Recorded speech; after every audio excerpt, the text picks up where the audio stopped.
Well, the answer is always, it depends. Because if we need a broad picture,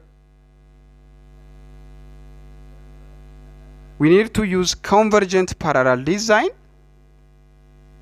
If we need explanation, we need to use explanatory sequential research design.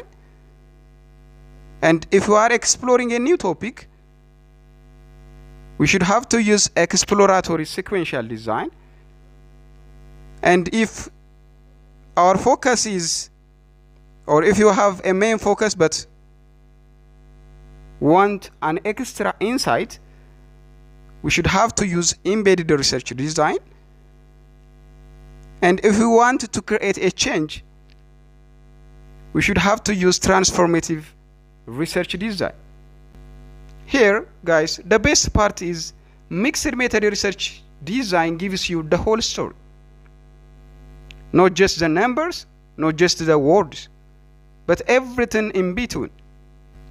So, if you find this video helpful, hit that like button and comment below, guys, which mixed method design do you find most interesting.